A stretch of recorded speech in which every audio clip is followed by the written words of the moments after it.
Hello dear friends, स्वागत है आप सभी का फिर से एक बार आपके अपने YouTube चैनल में। गाइस उम्मीद करते हैं आप सभी अच्छे होंगे। तो आज की सेशन में अपन डिस्कस करने वाले हैं electrostatic one shot revision. Guys कोशिश करेंगे खत्म हो जाए। वैसे तो ये लेंथी चैप्टर है, ठीक है, अगर नहीं होगा तो इसको जो है दो पार्ट्स में अपन ब्रेक कर लेंगे। तो फिलहाल चलिए स्टार्ट करते हैं without any time delay guys, ठीक है। तो यहाँ पे सबसे पहले चार्ज के बारे में स्टडी करते हैं, कुछ बेसिक प्रॉपर्टीज के बारे में। After that we will study electrostatic force guys, ठीक है। तो बेसिकली आपको पता है कि चार्ज क्या होता है, ठीक है। चार्ज जो होता है किसी मटेरियल की ऐसी इंट्रिंसिक प्रॉपर्टी होता है जिसकी वजह से वो मटेरियल, वो सब्सटेंस एक इलेक्ट्रोस्टैटिक टाइप का क्या करता है, फोर्स एक्सपीरियंस करता है गाइस, ठीक है।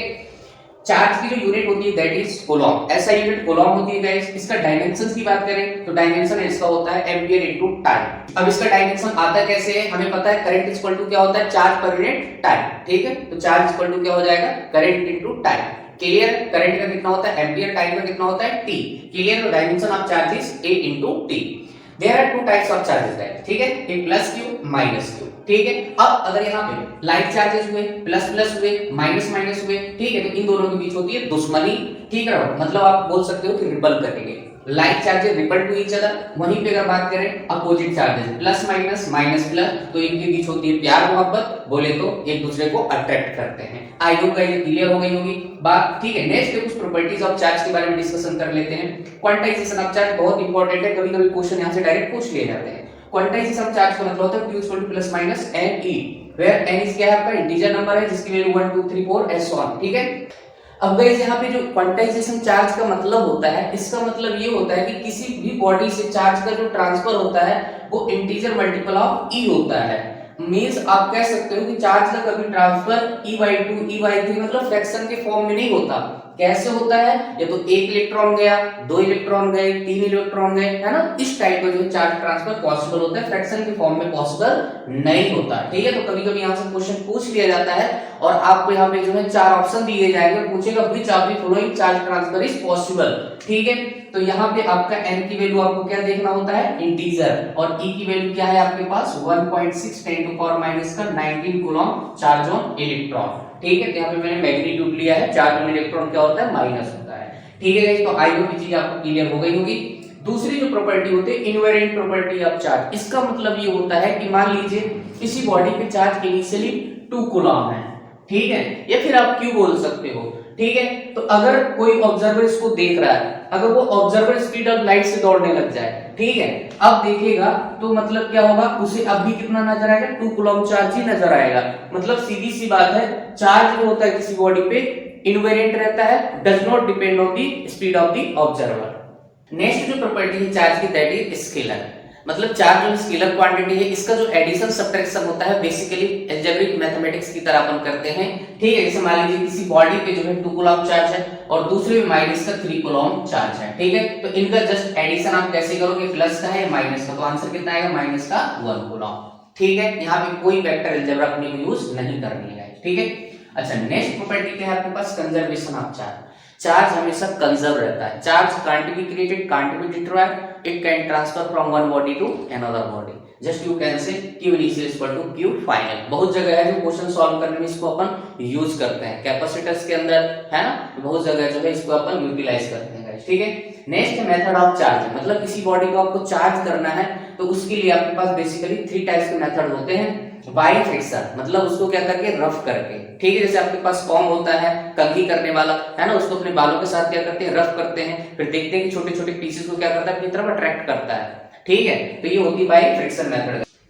सेकेंड मेथड होती है आपके पास बाय कंडक्शन। इसका मतलब क्या होता है कि एक आपके पास चार्ज बॉडी होगी, दूसरी आपके पास क्या होगी, न्यूट्रल बॉडी होगी। अब इन दोनों को जो आपस में कांटेक्ट में लाएंगे ना, कांटेक्ट में लाएंगे तो जो इस बॉडी के पास चार्ज है, सेम चार्ज जो इस बॉडी में ट्रांसफर होगा। कब तक ट्रांसफर चलेगा, जब तक कि इन दोनों का पोटेंशियल सेम नहीं हो जाता। बात समझ आ रही है। जैसे ये कहानी जो है सिमिलर वैसे ही चलती है, जैसे मान लीजिए मेरे पास 2 वाटर टैंक है, एक जो है ज्यादा हाइट तक भरा हुआ है, कम हाइट तक भरा हुआ है, ठीक है। अगर मान लीजिए उनको मैंने पाइप से जोड़ दिया, है ना, तो हाई हाइट वाले से लोअर हाइट वाले तक वाटर का फ्लो तब तक चलेगा जब तक कि दोनों का लेवल क्या नहीं होता, बराबर नहीं हो जाता, ठीक है, सिमिलर कहानी यहाँ पे चलती है बेटा, बहुत सारे क्वेश्चन यहाँ से पूछे जाते हैं, तो इस कॉन्सेप्ट को याद रखना। कई बार सीधे कॉन्टेक्ट में लाते हैं, कई बार क्या होता है अपन सीधे इसको वायर के साथ कनेक्ट करते हैं, ठीक है। तो ये जो मेथड है दैट इज बाय कंडक्शन होती है बेटा।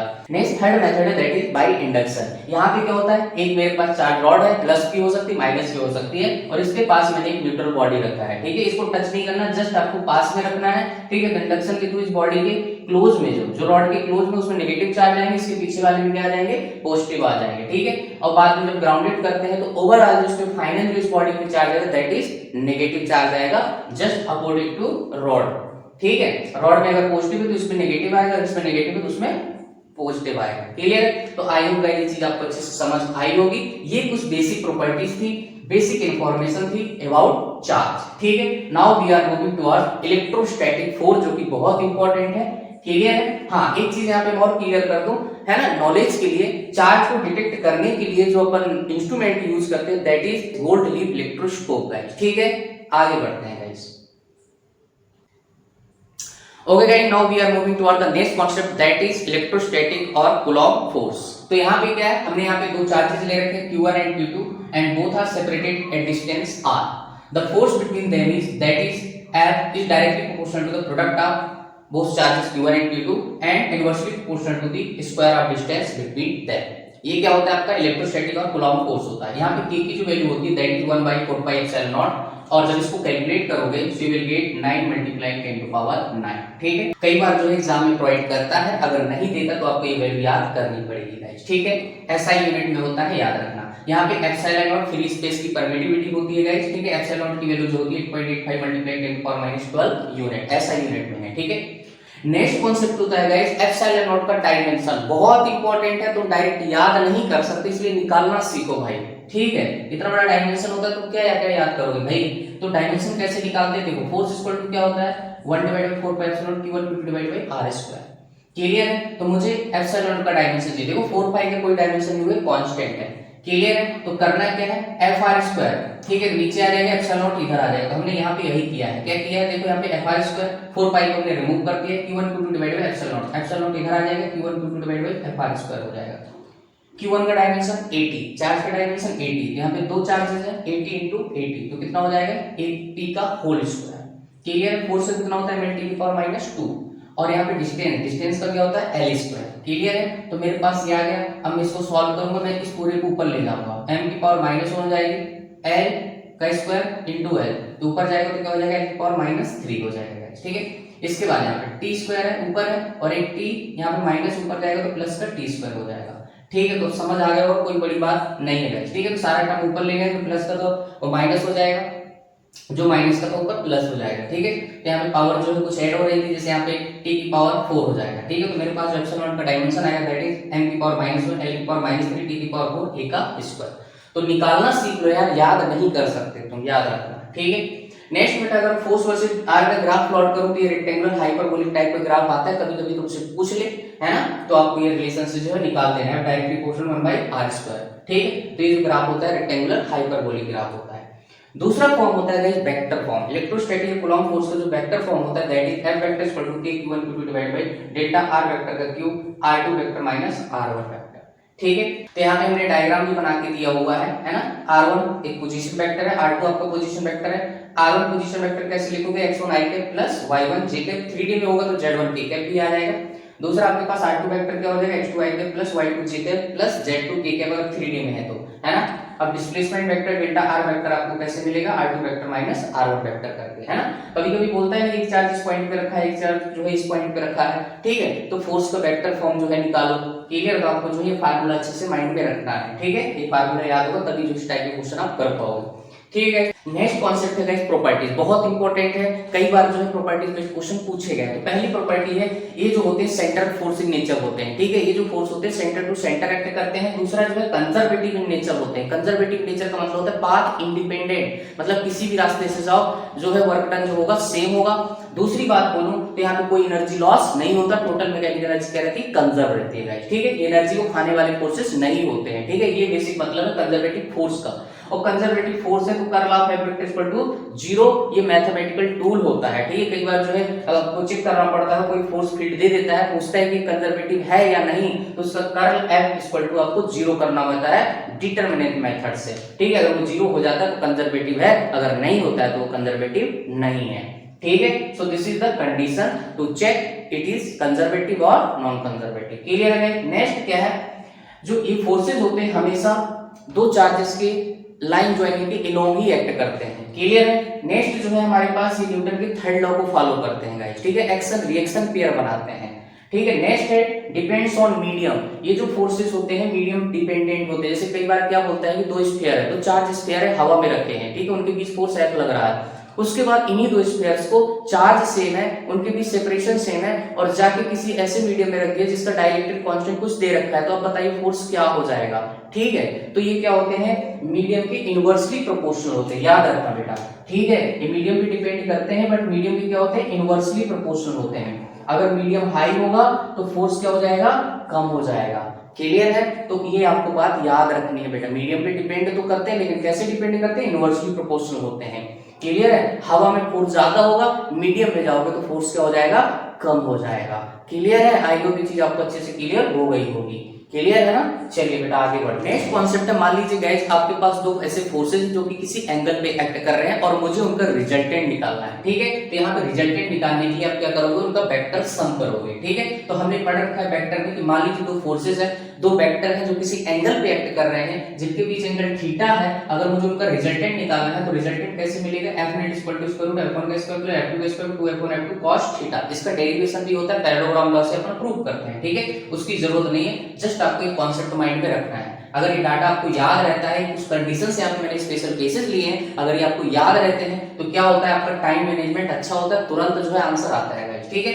तो पहला यह है कि मान लीजिए आपके पास थीटा इक्वल टू 0, मतलब फोर्स दोनों के दोनों कैसे पैरेलल है, समझ रहे हैं ना। थीटा 0 होने का मतलब फोर्स एक ही डायरेक्शन में क्या कर रहे हैं, एक्ट कर रहे हैं, ठीक है। तो उस केस में जो इनका रिजल्टेंट आएगा, यहाँ पे थीटा की वैल्यू 0 रखोगे तो cos 0 कितना होता है, 1 होता है। तो स्क्वायर रूट क्या बनेगा, f1 का स्क्वायर प्लस f2 का स्क्वायर 2f1 f2, ठीक है। तो मेरे पास यहाँ पे एक आइडेंटिटी बन जाती है, आपको पता है a प्लस b का होल स्क्वायर, ठीक है। तो यहाँ पे f1 प्लस f2 का होल स्क्वायर बन जाएगा और स्क्वायर रूट कट करके बाहर आ जाएगा, तो डायरेक्ट जो रिजल्टेंट आ जाएगा that is nothing but this is the sum of two vectors f1 plus f2। इसको आप मैक्सिमम वैल्यू की फोर्स की बोल सकते हो इस कंडीशन में। थीटा इक्वल जब 0 होता है तो फोर्स की कौन सी वैल्यू होती है, मैक्सिमम होती है। फिर आप वैसे ऐसे बोल सकते हो कि वेक्टर की मैक्सिमम वैल्यू होती है गाइस, ठीक है। तो f net equal to f1 plus f2। अगर दोनों फोर्स की मैग्नीट्यूड आपस में बराबर है, ठीक है, तो सब जस्ट आंसर क्या हो जाएगा, 2f हो जाएगा। इस कंडीशन यदि मान लीजिए थीटा इक्वल टू आपके पास 90 डिग्री हुआ है, तो थीटा इक्वल टू 90 होने पे आपको पता है cos 90 क्या होता है, 0 होता है। तो ये वाला टर्म 0 हो जाएगा।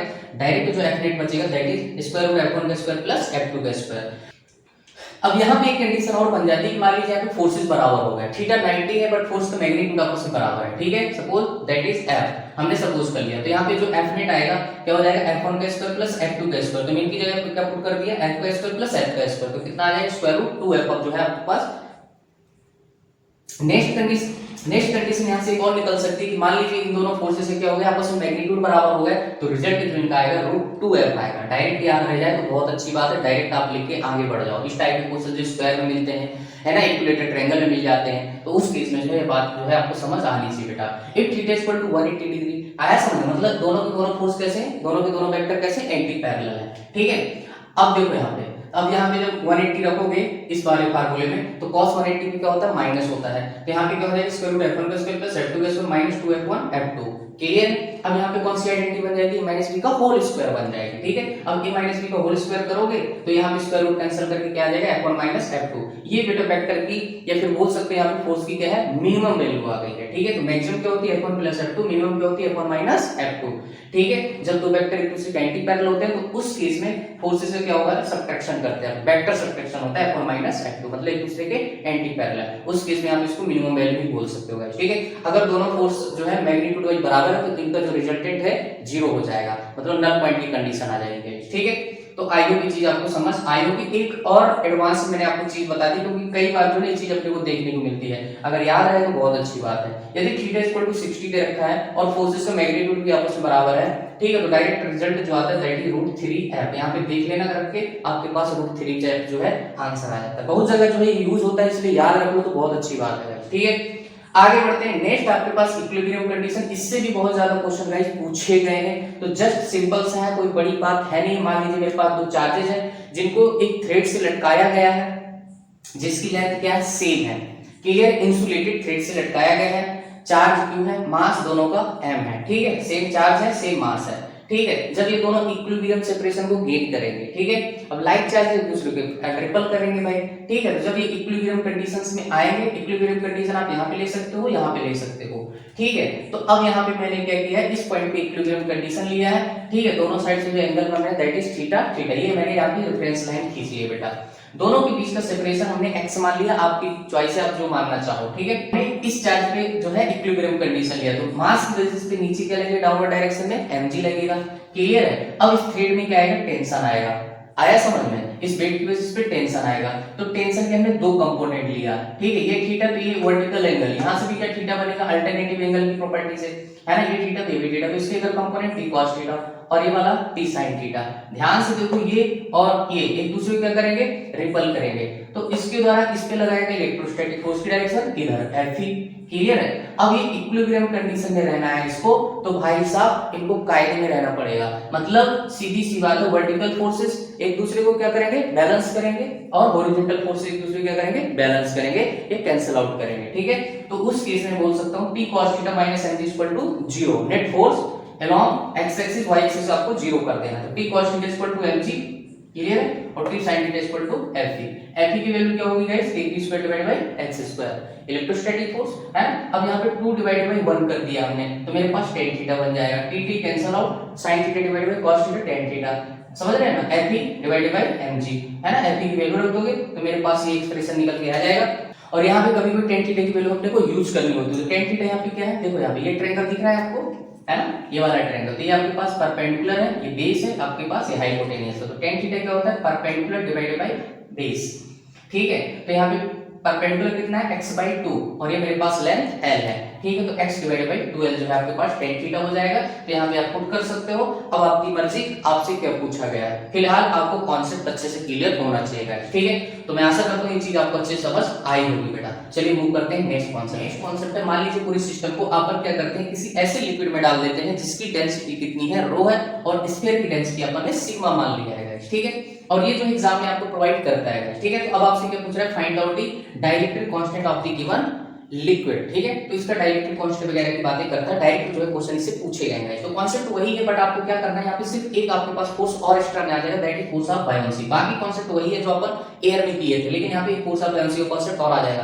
तो इक्विलिब्रियम की कंडीशन यहाँ पे लगाऊंगा, तो सेम फार्मूला आपको वही करना है, वही इक्विलिब्रियम कंडीशन लगाना है। तो यहाँ पे क्या हो जाएगा, t cos थीटा के साथ एक आपका फोर्स ऑफ बायोंसी और हो जाएगा, that is equal to mg, है ना। t cos थीटा इक्वल टू, मैं इसको उधर ले गया तो mg माइनस Fb हो जाएगा। अब यहाँ पे जो फोर्स ऑफ बायोंसी होता है, इसका कांसेप्ट जो है आपको अच्छे से आना चाहिए। इसकी वैल्यू जो लिखी जाती है दैट इज गिवन है, क्या लिखते हैं, v in का मतलब होता है बॉडी का वो पार्ट जो लिक्विड के अंदर सबमर्ज है, डूबा हुआ है, और ये रो जो है density of the liquid into g। But यहाँ पे मजे की बात ये है, पूरा का पूरा क्या है, वॉल्यूम उसका डूबा हुआ है। ठीक है, तो mg को मैं क्या लिख सकता, आपको पता है डेंसिटी इक्वल टू क्या होता है, मास डिवाइडेड बाय वॉल्यूम। तो मास इक्वल टू क्या हो जाएगा, वॉल्यूम इंटू डेंसिटी, है ना। तो डेंसिटी ऑफ द स्फीयर कितनी है, सिग्मा है, तो v सिग्मा इनटू g। अब ये v इन और v दोनों बराबर है, क्योंकि पूरा का पूरा स्फीयर का पार्ट लिक्विड में ही डूबा हुआ है। तो मैं यहां से vg जो है कॉमन ले सकता हूं भाई। ठीक है, तो मेरे पास एक इक्वेशन इसको भी बना देता हूं, t cos theta equal to v sigma g minus v rho g। ठीक है, दूसरी इक्वेशन मेरे से बनेगी हॉरिजॉन्टल वाली। ठीक है, t sin theta equal to f dash. f dash मैंने अलग माना है, क्योंकि ये जो f डैश मीडियम में है, और मैंने आपको प्रॉपर्टी बताया है कि जो आपके इलेक्ट्रोस्टैटिक फोर्स है मीडियम डिपेंडेंट है, मीडियम पे डिपेंड करता है। और कैसे डिपेंड करता है, इनवर्सली प्रोपोर्शनल होता है। ठीक है, ये भी सिखाया आपको। तो यहाँ पे मेरे पास इक्वेशन 2 आ जाएगी। अब मैंने 2 से 1 का भाग लगा दिया, तो मेरे पास tan थीटा इक्वल टू भाग लगाओगे तो क्या बनेगा, f dash divided vg common आ रहा है, अंदर बचेगा सिग्मा माइनस रो। हवा में अगर बात करें, समझ रहे हैं, हवा मतलब पहला वाला केस, उसमें क्या था, tan थीटा की वैल्यू हमने कितनी निकाली थी, F डिवाइडेड बाय mg, है ना। ये आपके पास Fe कहां पे है, जब पूरा सिस्टम कहां पे है, एयर मीडियम में है, तो Fe divided by mg tan theta की जगह रख सकते हो। अब यहां पे देखो बेटा, g ने g को कैंसिल कर दिया, m किसका है ना, m जो है डेंसिटी और वॉल्यूम के टर्म्स में लिखना है किसका, स्फीयर का। ठीक है। तो यहाँ पे मैं लिखूंगा, इसको उधर ले गया, ठीक है। तो यहाँ पे मैं m की जगह क्या लिख दिया, v सिग्मा, v ने v को मार दिया, g ने g को मार दिया, बचेगा sigma divide by sigma minus रो, और ये f divide by f dash नीचे आ जाएगा। ये f divide by f dash जो होता है डायरेक्टली कांस्टेंट को रिप्रेजेंट करता है, तो f divide by f dash equal to sigma divide by sigma minus rho. तो आपको सिग्मा और रो आपको मालूम है, सिग्मा किसकी डेंसिटी है, स्फीयर की, रो किसकी है, लिक्विड की, ठीक है। कई लोग इसको ऐसे भी लिखते हैं, सिग्मा को डिवाइड करोगे तो सिग्मा डिवाइड बाय सिग्मा 1 हो जाएगा, तो 1 minus rho divide by sigma, clear, 1 divide by 1 minus rho divide by sigma भी इसको लिखते हैं, याद रखना, ठीक है। सिंपल सा है, कॉन्सेप्ट आपको समझ आना चाहिए, बाई चांस अगर आप फार्मूला भूल जाते हो तो, ठीक है। कोई बड़ी बात नहीं, मैंने सारे स्टेप्स लिखे इसलिए थोड़ा सा आपको लेंथी लग रहा है। अगर आपकी अच्छी खासी प्रैक्टिस है, आपको कॉन्सेप्ट आता है, तो आप 2-3 लाइन में इसको खत्म कर सकते हो, फार्मूला तुरंत निकाल सकते हो भाई, ठीक है। ओके गाइस, तो आई होप यहाँ तक जो है चीजें आपको अच्छे से समझ आई होंगी, ठीक है। हम यहाँ पे एकदम इंपॉर्टेंट बातें डिस्कस कर रहे हैं, ठीक है। न्यूमेरिकल पोर्शन अभी नहीं ले पा रहे हैं गाइस, क्योंकि यहाँ पे हमें वन शॉट रिवीजन करना है, क्यों रिवीजन करना है, ठीक है। तो हम इंपॉर्टेंट पार्ट पे जो है फोकस कर रहे हैं गाइस, ठीक है। तो मैं उम्मीद करता हूँ यहाँ तक आपको अच्छे से क्लियर हो गया होगा गाइस, ठीक है। अगर बातें समझ आ रही है बेटा तो वीडियो को अभी कभी लाइक कर देना, चैनल को जरूर सब्सक्राइब कर देना, ताकि जो है सारी वीडियो आप तक पहुंच सकते हैं बेटा, ठीक है। बहुत इंपॉर्टेंट अपन बातें कर रहे हैं, ठीक है। ये वो पार्ट है जहां से क्वेश्चन पूछने के जो चांसेस सबसे ज्यादा होते हैं गाइस, ठीक है। वैसे पढ़ने के लिए अथाह भंडार होता है, जितनी भी चीजें पढ़ो कम है भाई, ठीक है। नेक्स्ट है आपके पास इलेक्ट्रिक फील्ड इंटेंसिटी। एक्चुअली में हम इलेक्ट्रिक फील्ड पढ़ते हैं जब कोई चार्ज कहीं पे रखा होता है तो अपने सराउंडिंग में एक टाइप का क्या प्रोड्यूस करता है, अपना इन्फ्लुएंस प्रोड्यूस करता है बेटा, है ना। एक इन्फ्लुएंस प्रोड्यूस करता है जिसको अपन इलेक्ट्रिक फील्ड बोलते हैं। फील्ड बोले तो वो रीजन क्रिएट करता है, बात समझ आ रही है। किसका रीजन क्रिएट करता है, इलेक्ट्रिक फील्ड का, बात समझ आ रही है। फील्ड बोले तो रीजन, किसका रीजन, इलेक्ट्रिक का, आया समझ, मतलब किसकी वजह से आ रहा है, चार्ज की वजह से आ रहा है, बात समझ आ रही है। चार्ज कहीं पे रखा होगा तो अपना इन्फ्लुएंस कुछ तो दिखाएगा ना, तो जो इन्फ्लुएंस अपने रीजन में दिखाता है, जहां तक दिखाता है उस रीजन को बोलते हैं इलेक्ट्रिक फील्ड रीजन गाइस। जैसे आप देखा होगा मकड़ी होती है, मकड़ी अगर कहीं बैठ के जाला लगा लेती है तो उसका खुद का रीजन होता है, वो ऐसा क्यों करती है, उसको नेचर ने ऐसा बनाया है, ठीक है। वो किसके लिए करते हैं, अपना भोजन प्राप्त करने के लिए, बात समझ आ रही है। जितने रीजन में क्या होता है, उसका जाला होता है, जहां से इंसेक्ट वगैरह गुजरते हैं, मकड़ी के जाले में क्या होता है, फंस जाते हैं, उसका क्या हो जाता है, भोजन बन जाते हैं, है ना। तो ऐसे सिमिलर क्या होता है, चार्ज का एक रीजन होता है। चार्ज अगर कहीं बैठा होता है तो अपना इन्फ्लुएंस शो करता है। अब ये रीजन छोटा हो सकता है, बड़ा हो सकता है, डिपेंड करता है कि चार्ज का मैग्नीट्यूड कितना है, ठीक है। चार्ज बहुत बड़ा मैग्नीट्यूड का है ना, तो उसका रीजन बड़ा होगा, छोटू सा है तो छोटा सा रीजन होगा, बात समझ आ रही भाई, है ना। तो ये आपका जो होता है इलेक्ट्रिक फील्ड होता है। तो हमने पढ़ना है electric field intensity. Electric field intensity का मतलब ये होता है भाई कि जो रीजन बन रहा है, जो चार्ज जो अपने अराउंड में क्या करता है, अपनी सराउंडिंग में जो रीजन प्रोड्यूस कर रहा है वो कितना पावरफुल है। मतलब अगर आप वहां पे कोई दूसरा टेस्ट चार्ज लाते हो, टेस्ट चार्ज मतलब आप टेस्ट कर रहे हो कि फील्ड जो है कितनी पावरफुल है, इसकी कितनी स्ट्रेंथ है, अगर आपको उसको चेक करना है तो उसके लिए आप क्या चेक करते हो, उस चार्ज पे छोटा सा चार्ज लाओगे स्मॉल मैग्नीट्यूड का, बात समझ आ रही है। उस चार्ज के पास लाओगे, जो सोर्स चार्ज रखा हो उसके पास लाके आप चेक करोगे कि ये कितनी पावरफुल है ये फील्ड, आया समझ। तो उसको बोलते हैं इलेक्ट्रिक फील्ड इंटेंसिटी। इसका सिंबल होता है कैपिटल ई, क्लियर। हमारे पास इलेक्ट्रिक फील्ड इंटेंसिटी का जो सिंबल होता है दैट इज कैपिटल ई, ठीक है। पूरे चैप्टर में अपन इसी को यूज करते हैं और इसकी जो डेफिनेशन लिखी जाती है that is force per unit charge, आया समझ। मतलब आप उस रीजन में जो टेस्ट चार्ज ला रहे हो वो कितना फोर्स क्या कर रहा है, एक्सपीरियंस कर रहा है, that is nothing but this is the electric field intensity, clear है गाइस। क्यू नॉट जो है इसका मैग्नीट्यूड छोटू सा होता है, छोटू सा इसलिए रखते हैं, हमने सिर्फ टेस्ट के लिए इसको यूज किया है ना, आया समझ। हम नहीं चाहते कि जो सोर्स चार्ज है उसको ये क्या करे, डिस्टर्ब करे, है ना। अपने को तो सिर्फ देखना है ना कि कितनी पावरफुल है, तो अपन छोटू सा चार्ज क्या करते हैं, यूज कर लेते हैं बेटा, टेस्ट चार्ज बोलते हैं इसको, ठीक है। तो E equal to F divide by Q naught. अब E का जो यूनिट होता है, ऐसा यूनिट के ऊपर के लिखे फोर्स, फोर्स क्या होता है, न्यूटन, चार्ज कितना होगा, कूलम, तो क्या हो जाएगा, न्यूटन पर कूलम। इसका एक यूनिट जो है आगे आपको देखने को मिलेगा, इलेक्ट्रोस्टैटिक पोटेंशियल जब पढ़ोगे दैट इज वोल्ट पर मीटर, है ना। इलेक्ट्रिक फील्ड और पोटेंशियल बीच रिलेशन होता है, उस केस में जो इलेक्ट्रिक फील्ड की जो यूनिट आती है दैट इज वोल्ट पर मीटर का, ठीक है। तो इसके पास दो यूनिट होती है, न्यूटन पर कूलम और वोल्ट पर मीटर। इसका डायमेंशन की बात करें तो डायमेंशन तो तुरंत निकाल सकते हो। डायमेंशन निकालने के लिए आपको जो है फार्मूला याद होना चाहिए यार, याद रखना, ठीक है। और डायमेंशन वाले क्वेश्चन आजकल बहुत आ रहे हैं भाई, सब ट्रेंड में चल रहे हैं भाई, ठीक है। याद रखना, सारे पेपर में लगभग डायमेंशन से क्वेश्चन आ रहा है। तो डायमेंशन क्या होगा, फोर्स क्या होता है बेटा, ml की पावर -2 डिवाइड बाय 80, चार्ज का आपका 80 होता है ना। इसको ऊपर ले जाओ, है ना, तो मेरे पास जो डायमेंशन आ जाएगा ठीक है, दैट इज ml की पावर -3 a की पावर -1। वेक्टर क्वांटिटी है बेटा, इलेक्ट्रिक फील्ड कैसी क्वांटिटी है, वेक्टर क्वांटिटी है, और इसकी जो डायरेक्शन होती है प्लस से माइनस की तरफ होती है, याद रखना हमेशा, ठीक है। कहां से कहां, प्लस से माइनस की तरफ होती है, बोल सकते हो माइनस की तरफ, प्लस से दूर, क्लियर है। ओके बेटा, चलिए आगे बढ़ते हैं। नेक्स्ट कॉन्सेप्ट है guys electric field lines. Electric field lines जो होती है स्पेस में इलेक्ट्रिक फील्ड को रिप्रेजेंट करने के लिए कुछ इमेजिनरी लाइंस का जो है अपन सहारा लेते हैं, यूज करते हैं, जिनको अपन इलेक्ट्रिक फील्ड लाइंस बोलते हैं, इलेक्ट्रिक फोर्स लाइंस भी अपन इनको बोल सकते हैं। इनकी कुछ प्रॉपर्टीज होती हैं, तो यहाँ पे देख लेते हैं, प्रॉपर्टी बेस्ड क्वेश्चन भी आपसे पूछे जाते हैं, क्लियर है। तो सबसे पहली प्रॉपर्टी है कि नेवर फॉर्म क्लोज लूप, आया समझ में। इलेक्ट्रिक फील्ड लाइन जो होती है कभी जो है क्लोज लूप फॉर्म नहीं करती। क्लोज लूप का मतलब होता है ऐसे निकल के गोल गोल घूम के ऐसे जाए और वापस आ जाए, ठीक है, तो कभी भी क्लोज लूप फॉर्म नहीं करती बेटा। दूसरी बात है electric field lines emerges from positive and terminates at negative. Positive से निकलेगी और नेगेटिव पे जाके टर्मिनेट हो जाएंगी। आप देख सकते हो मैं डायग्राम यहाँ पे बना के दिए हुए हैं, ठीक है।